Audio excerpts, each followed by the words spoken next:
Hi friends, तुमचं सगळ्यांचं स्वागत आहे आपल्या एका नवीन व्लॉगमध्ये. तर आज सकाळी 7 वाजताच मी मला स्वतःसाठी वेळ दिलेला आहे. मस्तवरती टेरेसवरती आलेली आहे आणि फ्रेश अशी ही ताजी मेथीची भाजी आहे. म्हणजे इथं तर शेतकरी आहेतच आणि त्यांनी शेतातली उपटून आणली आणि विकायला आणली होती, तर त्याच्यामुळे ती भाजी घेतली. म्हटलं वरती जाऊयात, छान मोकळ्या हवेत बसूयात, भाजी पण नीट होईल आणि थोड्याशा स्वतःबरोबर गप्पा पण होतील. स्वयंपाकाचं टेन्शन नाहीये, कारण की आई नाना तर नाहीच आहेत, आम्हीच आमचे. तर त्याच्यामुळे मग उडीद वडे करायचा आज बेत आहे, तर त्याच्यामुळे काय थोडंसं रिलॅक्स. हिरवा भाजीपाला आहे ना, किती फ्रेश असला तरी तो शेवटी हिरवा भाजीपाला आहे, तर त्याच्यामुळे खराब हा असतोच. तर आता काय होतं, मेथीची भाजी निवडताना म्हणजे मला ही गोष्ट नवीन लग्न झाल्यावर समजत नव्हती, त्यामुळे मी तुमच्याबरोबर शेअर करते. हे जे असतं ना, हे असं पांढरं पान ज्याच्या आतमध्ये अशी रेष आलेली असते, ती पान घ्यायचं नाही, किंवा तो पूर्ण जो भाग आहे ना तेवढा घ्यायचा नाही, कारण की याच्या आतमध्ये आळी असते. मला सुद्धा माहिती नव्हतं. आमच्या शेजारच्या एक ताई आहेत ना, त्यांनी मला एकदा असंच त्या आलत्या भाजी नीट करू लागेल तेव्हा त्यांनी मला याच्या आतमध्ये आळी दाखवली होती आणि एकदम बारीक अशी धाग्यासारखी ती पांढरी आळी असते. तर त्याच्यामुळे असा पांढरं पडलेलं पान घ्यायचं नाही. इथं मी आणखीन एक ठेवले तुम्हाला दाखवायला. हे असं ह्याच्या आतमध्ये असते. गादी कसं भरले राहायचं चाललेलं आहे. याच्यामध्ये सांबरसाठी डाळ लावलेली आहे आणि आता म्हटलं हे वड्याचं बारीक करून घेऊ. ही डाळ आहे ना, मगाशीच मी वरती जायच्या अगोदरच एकदा स्वच्छ धुवून घेतली होती आणि मग नंतर थोडंसंच पाणी यामध्ये शिल्लक ठेवले.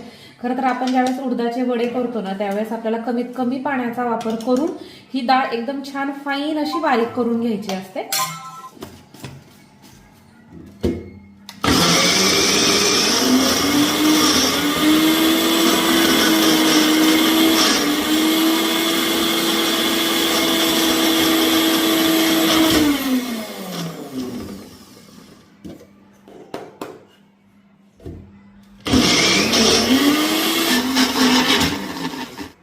तर इथे तुम्ही बघू शकता, छान मस्त फाईन असं हे बारीक झालेलं आहे आणि ज्या पद्धतीनं आपल्याला मेदू वड्यासाठी लागतं ना, अगदी सेम तशा पद्धतीचं एकदम सॉफ्ट असं हे पीठ तयार झालं. अर्थातच हे जर पीठ व्यवस्थित वाटलं गेलं ना, तर वडे सुद्धा छान होतात आणि वडे फुटू नये यासाठी काय करायचं याच्याशी सुद्धा एक संबंधित एक छान अशी टिप सांगणार आहे, पण ती पुढे गेल्यानंतर. आता मी काय करते, ही सगळी डाळ वाटून घेते. सगळी डाळ अगदी चुटकी सरशी वाटली गेलेली आहे आणि तीही कमी पाण्यामध्ये. चांगलं बॅटर तयार झालेलं आहे आणि त्याच्यासाठी मी वापरलेला आहे अगारोचा रिगल पर्सनल ब्लेंडर. याच्या अगोदरच मी त्याचं अनबॉक्सिंग तुमच्याबरोबर शेअर केलं होतं. तर त्या व्हिडिओ खाली मला कमेंट आली की ताई याच्यामध्ये इडलीचं बॅटर होईल का. आता आज इडली करण्याचा तर योग आला नाही, पण आपण उडीद वडे आणि इडली हे थोडंसं सारख्याच ह्याच्यात जातं, तर त्याच्यामुळे त्याचं तुमच्याबरोबर शेअर करते. कमी जागा व्यापणारा 400 वॅटचा हा ब्लेंडर, ज्याची मोटर जी आहे ना ती 100% कॉपर पासून तयार करण्यात आलेली. ब्लेंडर सोबत आपल्याला प्रीमियम क्वालिटीचे 3 जार मिळतात, 700, 500 आणि 300 ml मध्ये. सोबतच याच्यासाठी तुम्ही इथं बघू शकता वेगवेगळ्या प्रकारचे लीड देण्यात आलेले आहेत, ज्याचे वेगवेगळे असे फायदे आहेत. स्टीलचे 2 ब्लेड देण्यात आलेले आहेत, एक 4 पात्यांचा, एक 2 पात्यांचा. 4 पात्यांचा ब्लेंडिंगसाठी वापरायचा आहे आणि 2 पात्यांचा ग्राइंडिंगसाठी. ह्या ब्लेडची स्वच्छता करणं खूप इझी आहे, कारण की अगदी हलक्या हातानं तुम्ही हे खालनं असं प्रेस केलं की नाही की हे सेपरेट होतं.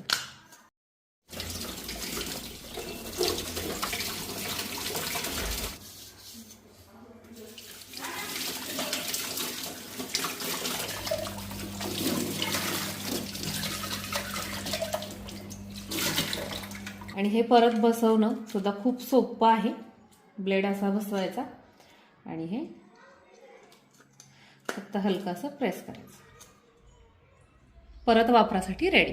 या ब्लेंडरची लिंक तुम्हाला डिस्क्रिप्शन बॉक्स मध्ये देते, हवं असल्यास तुम्ही चेक करू शकता. या वड्याच्या बॅटरमध्ये जर सोडा टाकला तर खूप जास्त तेल पिलं जातं वड्यांकडून, तर त्यामुळे काय करायचं, सोडा टाकायचं नाही. सोडा न टाकता हे छान आपल्याला फेटून घ्यायचंय, ज्याच्यामुळे काय होतं, हे बॅटर असं हलकं होतं किंवा फ्लफी होतं. कंटिन्यू एक 5 ते 10 मिनिट आपल्याला हे असंच करायचंय आणि एकाच डायरेक्शनने फिरवायचं बरं का. त्यामुळेच बॅटर थोडं आहे, तरीही मी पातेलं बंद मोठं घेतलंय. 5-10 मिनिट म्हणजे नेमका काय प्रकार असतो ना, जेव्हा रेसिपीवाल्यांचं बघून इतर करतात ना, तेव्हा त्यांच्या लक्षातच येत नाही. तर तुमच्यासाठी एक छान अशी ट्रिक सांगते. हे बघा, इथं बघा, मी आत्ताच या पाण्यामध्ये ना थोडंसं बॅटर सोडलं होतं, आता इकडच्या साईडला ते गेलेलं. तर हे जे आपण असं फेटून घेतलेलं हे बॅटर आहे ना, अगदी थोडंसं असं वाटीत पाणी घ्यायचं आणि त्यामध्ये असं सोडायचं. ते असं वरती तरंगलं पाहिजे, खाली नाही गेलं पाहिजे. चिकट असल्यामुळे लवकर सुटत नाही.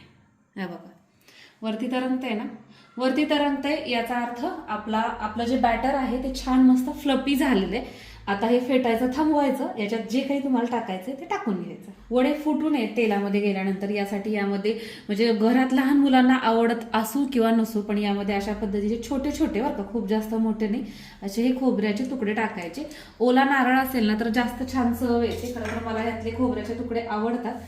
कोथिंबीर, थोडंसं जिरं, यामध्ये हिरव्या मिरचीचे तुकडे पण टाकतात, पण मी नाही टाकणार आहे कारण की राणा पण खाणार आहे. मग अचानक मिरची तोंडात गेली की तो खायचंच बंद करतो. आणि चवीनुसार मीठ टाकून घेऊ.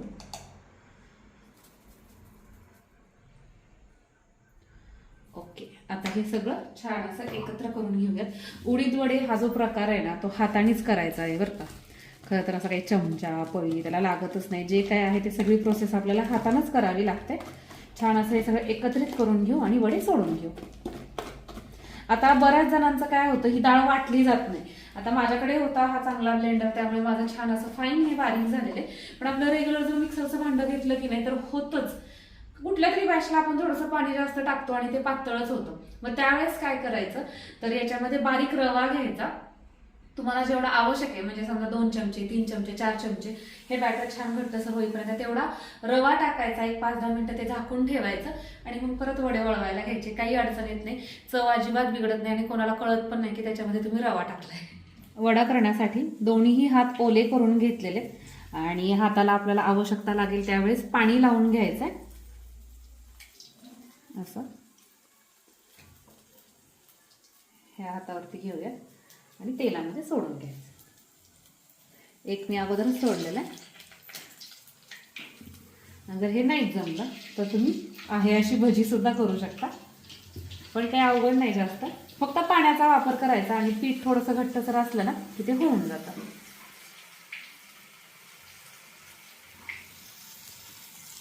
हे वडे तळण्यासाठी मात्र थोडासा वेळ आपल्याला द्यावा लागतो बरं का.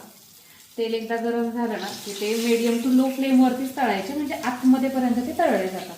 हा वडा तुम्ही बघू शकता छान असा फ्लफी झालेला आहे आणि हा मी आत्ताचाच टाकलेला. मस्त असा तो फुलून वरती येतो.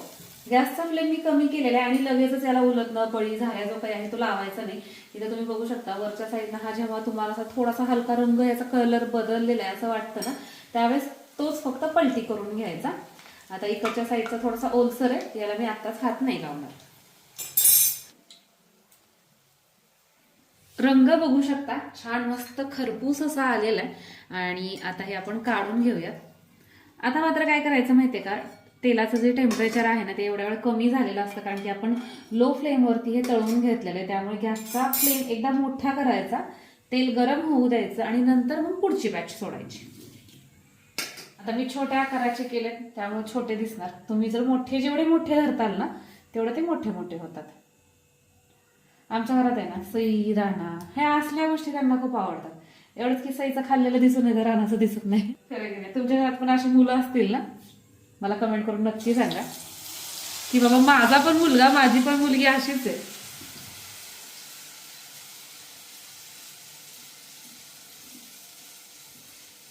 गॅसचा फ्लेम राधिका पोरांना घेऊन दुकानी गेली, त्यामुळे तुम्हाला त्यांचा आवाज येत नाहीये. खरं तर दुकानात काहीतरी काउंटर वगैरे नवीन आणलेलं आहे ना, तर ते लावालावी करायची होती, तर त्याच्यामुळे पोरं पण गेलेले मदतीला काकांच्या.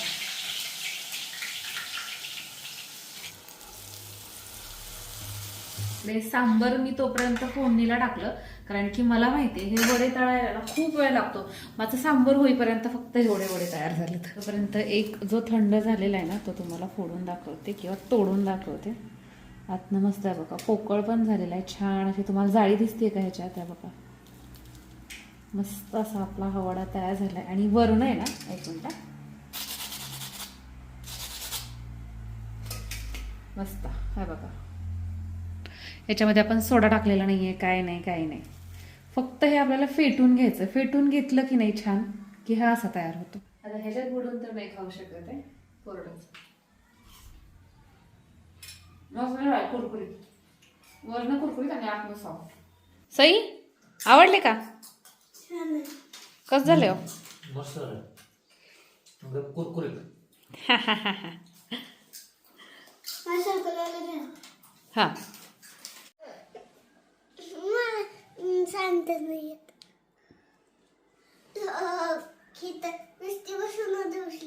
हा रानू आहे बरं का आमचा. रानाने मला सांगितलं होतं लानाची स्पेलिंग काढ ना तिथं. मेहंदी पुसेल थांब.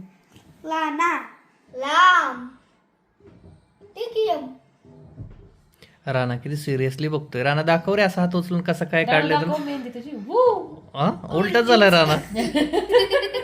असा सरळ कर असा असा दाखव असा अशी दाखव अशी.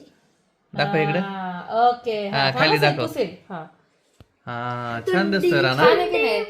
सई पुसायची नाही पुसत. हा उठ बाबा.